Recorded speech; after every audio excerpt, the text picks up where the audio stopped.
aquela em que inimigos se juntam para outro inimigo comum.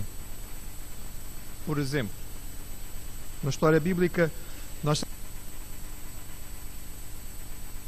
saduceus, fariseus e saduceus eram adversários, tinham o mesmo conjunto, tinham algumas divisões doutrinárias muito significativas, mas eles se unem contra Jesus, apesar de serem inimigos. Em muitos outros momentos da história nós verificamos isto, e no texto bíblico também encontramos isto várias vezes, e é o que vamos encontrar ao abrir as nossas Bíblias em Josué capítulo 10. Nós estamos acompanhando a caminhada na sua conquista de Canaã, e sabemos que em Canaã havia uma divisão governativa de Estado. Não havia um reino central, não havia um governante central, não era um reinado.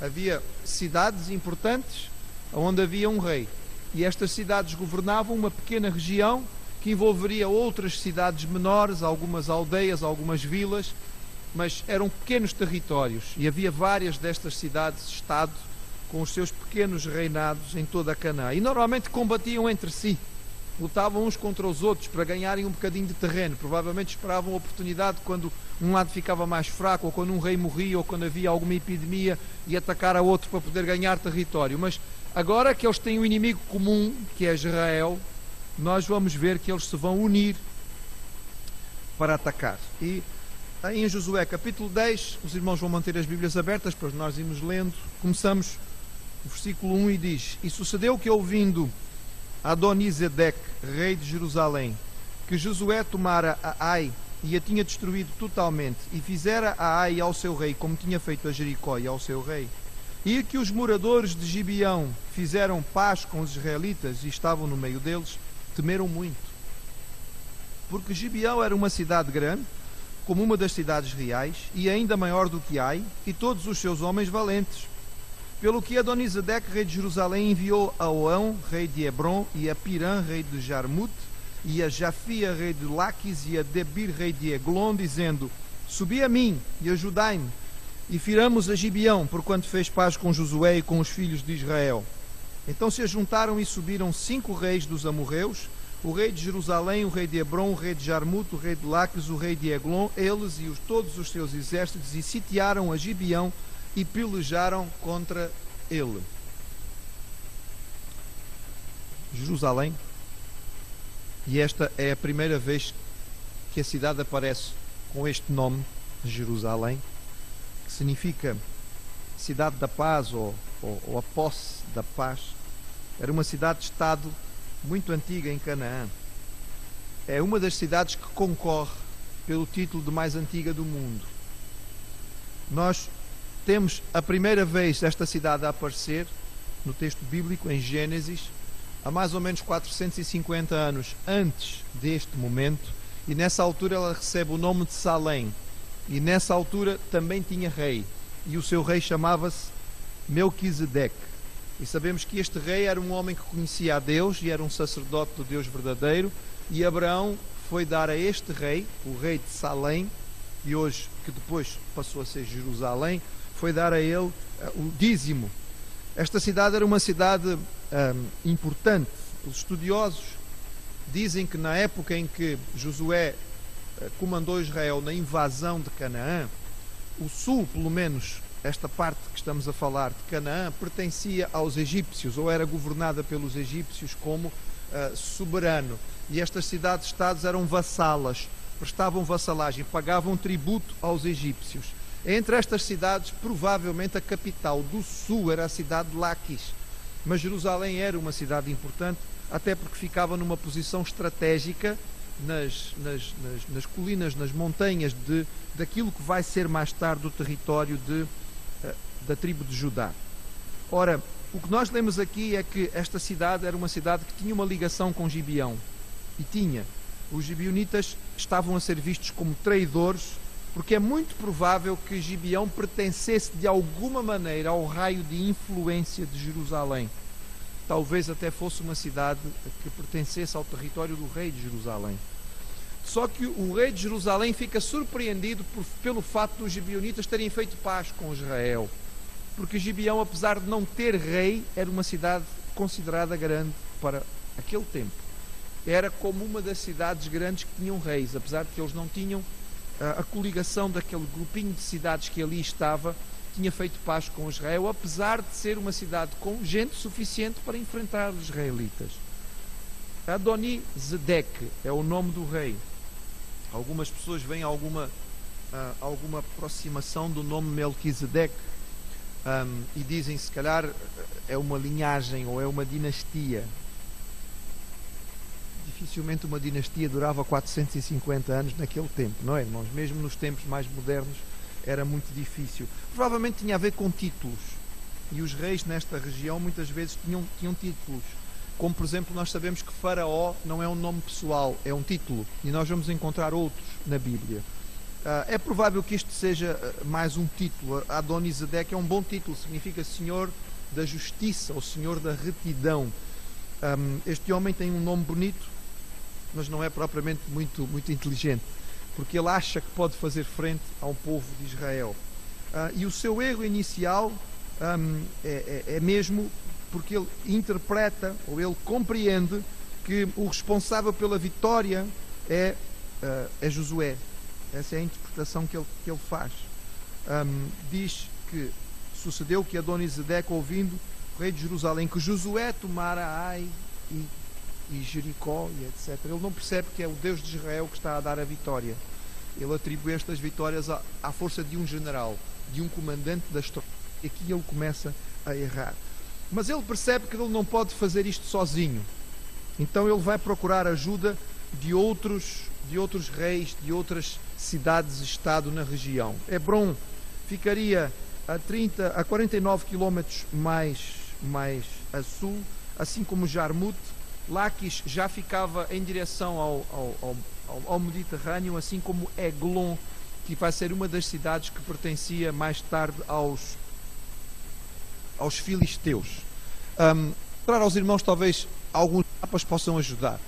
Começamos por mostrar aos irmãos a região de Gilgal. Esta é a região de Gilgal hoje. Eu mostro para que os irmãos possam perceber que Gilgal era uma região plana. E porquê Gilgal? Gilgal é o local onde Israel está acampado. Quando Israel atravessou o rio Jordão, estabeleceu o seu acampamento em Gilgal, montou o tabernáculo em Gilgal, e as famílias, os idosos, as crianças, os animais ficam aqui, enquanto Josué comanda as tropas para as várias batalhas que nós vamos ver. Quando as batalhas terminam, eles voltam a Gilgal, porque neste momento é ainda o acampamento. Só depois que Israel tiver feito as suas conquistas e partilhar a terra, dividir a terra entre as tribos, é que eles vão deixar esta região. Como podem ver, é uma planície muito vasta e relativamente próxima do rio. Então aqui é que ficavam as tropas em descanso e o povo de Israel. Próxima. Os irmãos têm ali, portanto, estão a ver ali o rio Jordão em azul, certo? Então, atravessando o rio, encontramos Gilgal, que ficava ali, muito perto de Jericó, que era a primeira cidade que eles tinham que conquistar. Pronto, tendo conquistado Jericó, eles não ocupam a cidade de Jericó. Jericó é completamente destruída e arrasada, e portanto eles voltam a Gilgal. Depois eles vão enfrentar Ai, um bocadinho mais para a frente. Também destroem Ai e Betel, duas cidades que estavam próximas. Da mesma maneira, eles não ocupam estas cidades, eles também as destroem completamente. A seguir, o que é que acontece? Os irmãos vêm logo ali ao lado de Gibeão. Está pertinho, não é? E Gibeão vai ter com Israel e diz: a gente veio de muito longe, estamos muito cansados para fazer paz com vocês. E Israel faz paz com Gibeão e, afinal de contas, Gibeão estava mesmo ali ao lado. Mas Jerusalém também não está longe, logo ali um bocadinho mais à frente. A questão é que de Gibeão para Jerusalém é subida. E Gibeão e as cidades associadas ficavam numa região que servia de uma espécie de fronteira. Se estas cidades deixam de ser inimigas de Israel, Jerusalém fica sem proteção nenhuma. Próximo mapa. Aqui os irmãos percebem um bocadinho melhor. Gibeão está ali em cima, não é? Ali naquele canto. E os irmãos veem ali Quefira, Kiriat Jearim. São cidades que são próximas e que faziam parte desta coligação de cidades que fez a paz com Israel. E, um bocadinho mais para cá, nós encontramos a cidade de Jerusalém. Havia então um vale nesta região e é esta região que está em causa neste momento. Próximo. Eu queria aqui este mapa, eu não consegui um melhor, irmãos, mas pelo menos conseguem identificar onde estão as cidades. Temos Gibeão e Jerusalém, e depois então Jarmut, Hebron, mais cá em baixo, e depois Laquis e Eglon. São estas as cidades que se vão juntar, e portanto nós vamos ter 5 reis, e poderíamos chamar esta batalha a Batalha dos 5 Reis, que são os 5 reis que se levantam contra Israel para combater. Vamos ver então como é que vai ser o que é que vai acontecer. Diz o versículo 6: E enviaram, pois, os homens de Gibeão a Josué ao arraial de Gilgal, dizendo: Não retires as tuas mãos de teus servos, sobe apressadamente a nós e livra-nos e ajuda-nos, porquanto todos os reis dos amorreus que habitam na montanha se ajuntaram contra nós. Então subiu Josué de Gilgal, ele e toda a gente de guerra, com ele e todos os valentes e valorosos. E o Senhor disse a Josué: Não os temas, porque os tenho dado na tua mão, nenhum deles parará diante de ti. E Josué lhes sobreveio de repente, porque toda a noite veio subindo desde Gilgal. E o Senhor os conturbou diante de Israel, e os feriu de grande ferida em Gibeão, e seguiu-os pelo caminho que sobe a Bet-Horon, e os feriu até a Zeca e a Maquedá. E sucedeu que, fugindo eles diante de Israel à descida de Bet-Horon, o Senhor lançou sobre eles do céu grandes pedras até a Zeca, e morreram. E foram muito mais os que morreram das pedras da Saraiva do que os filhos de Israel mataram à espada. Gibeão rapidamente consegue fazer chegar a informação a Israel. Olha, fizemos paz com vocês, estamos a ser atacados, mas lembram-se, fizemos aliança, portanto estamos em apuros, por favor, cumpram a vossa parte da aliança e venham nos proteger. É uma questão de honra, é uma questão de consciência, é uma questão de palavra. Josué e Israel deram a sua palavra de honra de que tinham aliança com Gibeão e de que protegeriam. Se Josué e Israel falharem em agir neste momento, a informação que eles passam a todos os cananitas é: não façam paz com Israel, esta gente não é gente séria. Eles fizeram paz com os gibeonitas e depois deixaram os gibeonitas na mão. Não se pode confiar neste povo. Portanto, tudo o que se passa aqui é uma questão de honra, de palavra e de confiança. É curioso nós lembrarmos, irmãos, que este não deixa de ser um momento em que se manifesta a graça de Deus. Porque, afinal de contas, Deus tinha dito a Israel que não fizesse aliança com nenhum povo cananita. Então, como é que nós podemos entender que o povo faz aliança com os cananitas e logo a seguir o Senhor diz a Josué: Eu vou estar com vocês e vou-vos dar... Bem, nós sabemos que o nosso Deus é um Deus de graça e de perdão, mas que o perdão tem que ser antecedido por arrependimento. E aqui nós não encontramos nenhum momento destes. Mas, como os irmãos sabem, nem sempre o texto bíblico que nós temos na nossa mão se encontra exatamente na ordem cronológica. E por isso alguns textos bíblicos podem estar um pouco deslocados em termos cronológicos, e se nós formos compreender a sua ordem, pode facilitar-nos a vida. Por exemplo, segura aí Josué 10, onde o irmão está, e dê só um pulozinho a Juízes capítulo 2.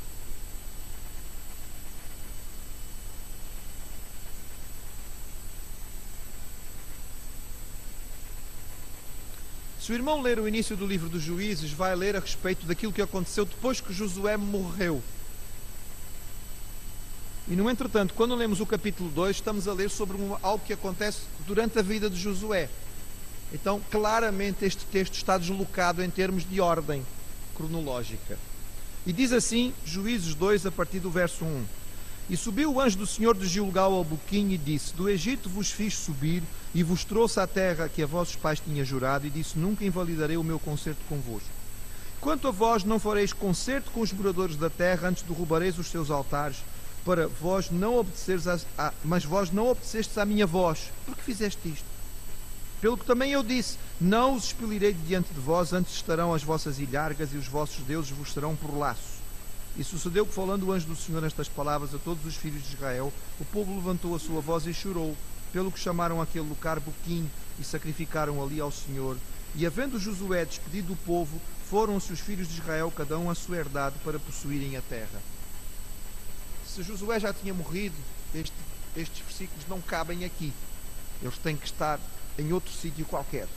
Uma das possibilidades que são levantadas pelos estudiosos da Bíblia é que é aqui que ele cabe, entre o capítulo 9 e o capítulo 10, que foi neste momento em que o povo peca porque faz uma aliança com Gibeão, que o anjo do Senhor repreende o povo e o povo se arrepende, e o povo confessa o seu pecado, e o povo pede perdão ao Senhor, e Deus perdoa o seu povo. E é por isso que logo a seguir, quando o povo tem uma batalha importante, Deus diz: eu vou estar com vocês. Então Josué está seguro da graça de Deus e da vitória, porque o Senhor lhe disse que vai dar a vitória. O texto não diz que ele perguntou ao Senhor, mas cremos que nesta altura Josué já aprendeu que não pode agir sem antes perguntar, e portanto o Senhor já respondeu e disse: olha, eu vou estar com vocês e vocês vão ser vitoriosos, não tenham medo, podem ir. A questão é, as tropas dos 5 reis já estão em Gibeão e já estão a cercar a cidade. Josué está longe e estas tropas estão tranquilas porque a distância de Gilgal até Gibeão, cerca de 40 quilómetros, em marcha normal de uma tropa naquele tempo, duraria pelo menos 3 dias. Entre chegar e não chegar a informação e Josué sair ou não sair, porque ninguém tinha a certeza se ele vinha ou não, os inimigos de Israel que estão a cercar Gibeão estão contando com 3 ou 4 dias para dar cabo da cidade de Gibeão antes da chegada das tropas de Israel.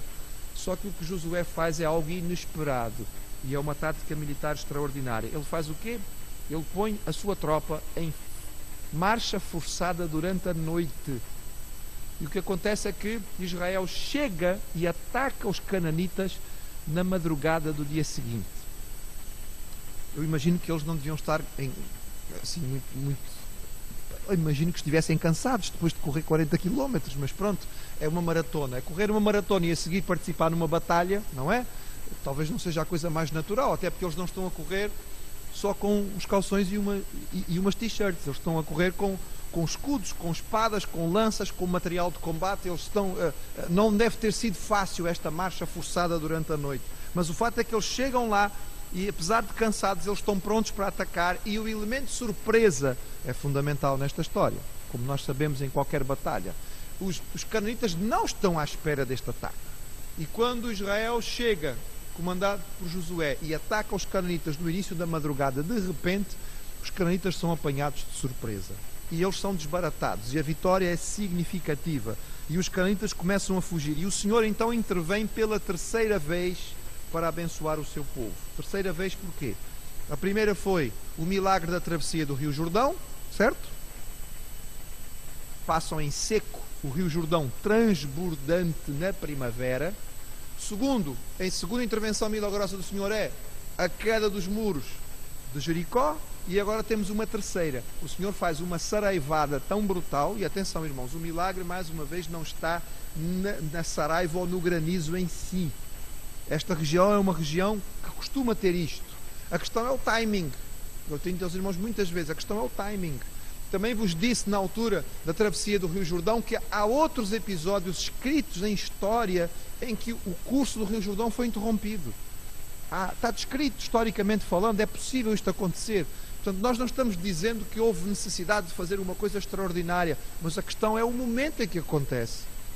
No caso do rio, foi no momento em que o povo precisava atravessar e foi no momento que os sacerdotes tocaram com a arca e chegaram com a arca junto ao rio. E aqui é no momento certo, e não somente no momento, mas em termos de seleção. Eu não sei se os irmãos já viram granizo ou saraiva, mas acredito que sim. E o granizo normalmente quando cai não seleciona as cabeças de ninguém, cai em cima de toda a gente. Mas aqui parece que só cai em cima dos cananitas, e os israelitas não são prejudicados. Diz o texto que morreram mais soldados cananeus a fugirem, levaram com o granizo em cima, do que propriamente os que foram mortos pelos israelitas. E a seguir temos um episódio muito significativo. Veja aí, irmão. Verso 12. Então Josué falou ao Senhor no dia em que o Senhor deu os amorreus nas mãos dos filhos de Israel e disse aos olhos dos israelitas: Sol, detém-te em Gibeão, e tu, lua, no vale de Aijalon. E o sol se deteve e a lua parou, até que o povo se vingou dos seus inimigos. Isto não está escrito no livro de Gesser ou de Jazar. O sol, pois, se deteve no meio do céu e não se apressou a pôr-se durante um dia inteiro. E não houve dia semelhante a este, nem antes nem depois dele, ouvindo o Senhor assim a voz de um homem, porque o Senhor pelejava por Israel. E tornou-se Josué e todo o Israel com ele ao arraial a Gilgal. Para evitar a fuga dos adversários, Israel tem que acabar completamente com eles. Se estes soldados conseguirem voltar até as suas cidades e se fecharem por trás dos muros, Israel vai ter um trabalho dobrado. Teve que primeiro vencer a batalha e agora vai ter que cercar e vencer uma cidade de cada vez. Ou seja, quanto mais inimigos eles conseguirem matar no caminho, mais garantia eles vão ter que depois vencem as cidades com facilidade, porque se eles não tiverem tropas para defender, as cidades não têm como resistir. Mas para isto, se calhar o dia tem que ser um bocadinho mais comprido, porque as horas suficientes de luz solar não chegavam para eles eliminarem tantos inimigos que estavam a correr. Muito bem, e o que foi que aconteceu aqui? Bem, primeiro quero começar por dizer aos irmãos que nós devemos ter algum cuidado com as chamadas explicações fáceis, porque podemos correr riscos. Por exemplo, alguns historiadores dizem, mas há descrição de vários dias prolongados em várias outras mitologias, por exemplo, na história dos astecas no México, os incas no Peru, os chineses e os egípcios, todos têm relatos a respeito de dias prolongados em que o sol não se pôs, etc, etc, etc. Irmãos, estes relatos não têm nada a ver com o relato bíblico. São relatos claramente míticos. São relatos em que há a intervenção de poderes tipo dragões no céu, etc. e tal. São relatos em que o dia não é apenas prolongado. Às vezes o sol simplesmente não desce durante semanas ou meses. São coisas que não têm qualquer ligação com aquilo que está aqui descrito em termos de época. Portanto, não vamos com tanta facilidade achar que estas outras histórias se relacionam com a história bíblica. Segundo, se os irmãos procurarem na internet, ou se os irmãos lerem alguns livros de apologética cristã, os irmãos vão encontrar uma afirmação que diz que estudos feitos por cientistas da NASA tentaram cronometrar ou avaliar o tempo da história e que a certa altura descobriram que faltava um período de história no tempo. E que foram fazer a medição e concluíram que o tempo que faltava estava aqui, porque era exatamente este dia prolongado de Josué, mas continuava a faltar algumas horas e eles fizeram contas e descobriram que afinal era lá na história do rei Ezequias. Lembram-se do rei Ezequias? Quando Ezequias pede para um sinal a Deus e o profeta diz, ok, Deus vai te dar um sinal, o relógio do sol vai adiantar, não, eu quero que adiante, eu quero que ande para trás, e o relógio anda para trás não sei quantos graus, e então eles fizeram as contas e bateu certo, a Bíblia tinha razão. Eu já li esta história, lembro-me de ter lido esta história e de ficar muito entusiasmado com ela. Só há um problema, irmãos, só há um problema, é que nós não encontramos este estudo científico em lado nenhum.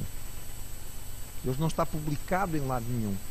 Nós não encontramos entrevistas a nenhum destes cientistas a confirmar este estudo.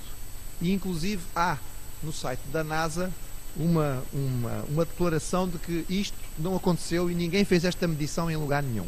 Então cuidado, nós temos que ter cuidado com as chamadas explicações científicas, porque a palavra do Senhor tem muita explicação e muita coisa nós podemos saber, mas nem tudo é tão simples. Então o que é que pode ter acontecido aqui? Bem, deixar os irmãos com algumas possibilidades. Número 1, o texto pode ser poético. E esta é uma possibilidade. Diante de uma vitória tão significativa, diante de uma luta tão impressionante, diante de uma derrota do adversário tão avassaladora, tantos inimigos foram derrotados, foi uma vitória tão maciça naquele dia, que até parece que o dia foi muito grande. Não sei se já lhe aconteceu esta experiência de ter dias ou momentos em que o tempo parece que parou ou que andou mais depressa, não é? A gente quando está a namorar, principalmente na fase de estar apaixonado, acha que o tempo corre, e o dia acaba num instantinho, mas já acabou, já está na hora de ir embora, não é possível. Eu agora que cheguei aqui ao pé de ti já tenho que me ir embora, e de repente o dia fica curto. Por outro lado, há situações em que parece que nunca mais acaba, é tão longo. Eu lembro-me da espera dos exames no corredor de um hospital, à espera de um exame de medicina, e irmãos, parece que aquela hora multiplicava-se por 4 ou 5 e nunca mais chegava à minha hora de entrar. Será que foi isto que aconteceu? Temos aqui uma descrição poética de que aquele foi um dia especial e por isso parece que foi um dia mais longo. Bem, não são muitos aqueles que defendem esta ideia, porque o texto não parece ter características poéticas, mas pode ser que seja, irmãos, pode ser que seja. Enfim, Há textos semelhantes dentro da literatura cananita e talvez fosse uma contextualização poética feita pelo autor do texto sagrado. Não conseguimos ter certeza. Há algumas pessoas que interpretam que aqui aconteceu uma eclipse do Sol. Não houve um prolongamento do dia, mas a eclipse do Sol é um momento muito marcante, e esta eclipse foi tão chocante para os cananitas que os apavorou, porque eles normalmente, como povo supersticioso que eram, atribuíam a estas coisas uma série de intervenções divinas, e havendo uma eclipse do Sol naquele momento, isto os baralhou e facilitou a vitória de Josué e das tropas de Israel. Não sabemos, não podemos ter certeza, não parece ser isso que o texto está a descrever, e não há nenhum registro de eclipse do Sol nos anais dos egípcios e dos babilônios nesta altura, e eles tinham mapas astrais muito bem marcados. É claro que há eclipses que são regionais, podia ser o caso aqui. Uma das críticas feitas à Bíblia é que descreve o Sol a parar. Dizem, a Bíblia está errada, diz que o Sol parou, grandes parvos, então não sabem que o Sol não é o Sol que anda, é a Terra que anda, etc. e tal. Meus irmãos, o texto foi escrito há milhares de anos atrás.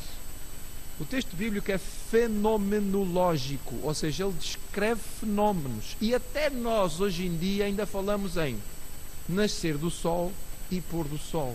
Porque não é nada romântico dizer, amanhã eu quero ir contigo assistir ao movimento de rotação da Terra. Meu irmão, já viu o que é isto? Ninguém convida a namorada para assistir ao movimento de rotação da Terra. A gente diz, não queres ir comigo ver o pôr do sol? É muito mais romântico, é muito mais bonito, não é? Da mesma maneira, irmãos, o autor sagrado está a descrever o que ele vê. O que parece que está a mexer é o sol, não é a Terra. Nós não estamos aqui a discutir ciência. Uma das possibilidades deste texto, claro, é que a Terra parou de rodar. E realmente, ao parar de rodar, o Sol ficou lá mais tempo do que devia. Nós sabemos que, cientificamente falando, isto é muito complicado, porque do ponto de vista da Terra, se a Terra parar de rodar, irmãos, em termos de catástrofes naturais, seriam terríveis, não é? Agora, o Deus que criou o mundo tem poder ou não para fazer parar a rotação da Terra e segurar tudo o resto no seu lugar? Tem, se ele quiser. Por definição, isso é que é milagre. Deus estabeleceu regras e o milagre é a suspensão temporária das regras que Deus estabeleceu. Se é essa a vontade do Senhor, Ele tem poder para o fazer. Foi isso que aconteceu. É possível, irmãos. O texto dá esta possibilidade. Também pode ser que não tenha havido uma paragem absoluta de rotação da Terra, mas uma diminuição da velocidade com que a Terra girou, e o dia, em vez de ter, digamos, 10 ou 12 horas de luz, teve 16 ou 20, e desta maneira Israel teve a possibilidade de vencer o seu inimigo. Há ainda quem defenda que não aconteceu nenhum movimento alterado da rotação da Terra, mas houve um fenómeno de refração da luz no horizonte, e que de alguma maneira isto bateu, e os canitas estão a fugir na direção contrária à refração da luz, e portanto isso baralha ainda mais a fuga deles e facilita a vitória de Israel. Ou ainda, irmãos, eu sei que isto já está cansativo no fim do dia, mas aguentem comigo só mais um bocadinho. Ou ainda há aqueles que acreditam que o que se prolongou não foi o dia, mas a noite. Porque afinal de contas Israel está atacado de madrugada, e a noite, a penumbra, é uma vantagem enorme para quem está atacado de surpresa. E o que se prolongou foi, para aí sol, para aí lua, fica escurinho aqui mais um bocadinho, que é para nós termos a nossa vitória com mais facilidade. Irmãos, nós não conseguimos ter certeza absoluta, nós não estávamos lá. O que nós podemos tirar deste texto muito simples é, o Senhor agiu de forma extraordinária para beneficiar o seu povo. E mais uma vez Deus age de uma forma fora do comum para dar a vitória a Israel. Esta é a última intervenção. A partir daqui, os irmãos vão ver Israel a batalhar, simplesmente batalhas. O Senhor abençoou o seu povo com coragem, com ânimo, mas não vai haver mais nenhum milagre para a conquista de Canaã. Este é o terceiro e último neste processo de vitória sobre o seu inimigo. O Senhor abençoou o seu povo, o povo tem consciência disto. Isto está escrito no livro de Jazar, que é o livro dos retos. Nós não temos acesso a este livro, faz parte dos escritos antigos hebraicos que desapareceram e que nós não temos nas nossas mãos, mas cremos que teve aqui a intervenção especial do Senhor. Terminando, irmãos, do versículo 16 até ao 28, como o tempo vai adiantado, vou apenas dizer aos irmãos que neste texto nos fala sobre a derrota específica dos reis. Os reis das 5 cidades se esconderam numa rocha, numa caverna na região de Maquedá. Eles acharam que ali iam ficar protegidos. Mas alguém disse a Josué onde eles estavam. Josué não para a perseguição das tropas, manda colocar pedras na frente da caverna para segurar, digamos, prender os reis ali, e faz a perseguição aos adversários. Quando termina aquele dia, quando ele termina de acabar com os seus adversários, então eles voltam até a rocha, abrem a caverna e tiram os reis cá para fora. Diz então, irmãos, o seguinte: eles trouxeram os reis para fora, versículo 24. E sucedeu que, trazendo aqueles reis a Josué, Josué chamou todos os homens de Israel e disse aos capitães da gente da guerra que com ele foram: chegai, pondo os vossos pés sobre os pescoços destes reis. E chegaram e puseram os seus pés sobre os seus pescoços. Isto era um ato comum naquele tempo. Os irmãos verão, inclusive, imagens de alto-relevos antigos em que existe esta imagem de um rei a colocar, não é, o pé sobre o pescoço do adversário. É um gesto simbólico de superioridade, de vitória. E não é Josué sequer que põe, ele chama os seus soldados para o fazer. Era uma mensagem para os outros cananitas: olha, até os nossos soldados põem o pé sobre o pescoço dos vossos reis. Isso é o que vos espera. Vocês não vão ter hipótese nenhuma. Portanto, é um gesto simbólico que manda terror para os seus inimigos e infunde ânimo às suas próprias tropas. E depois os reis são enforcados ou empalados, isso depende agora de como nós fomos a fazer a interpretação do texto, e por fim vão ser colocados de novo dentro daquela caverna. A caverna primeiro serviu de esconderijo, mas afinal tornou-se túmulo, e essas eram as duas utilizações mais comuns das cavernas naquele tempo. Eram usadas como esconderijo, eram usadas como túmulos também. E desta maneira Israel tem uma vitória absoluta naquele dia. Agora as cidades estão desprotegidas e vai ser relativamente fácil para Israel continuar esta vitória, e a campanha do sul vai continuar. E como é que vão reagir as cidades do norte? Bem, se Deus nos der vida e saúde, para a semana a gente vê o que é que acontece com as cidades do norte.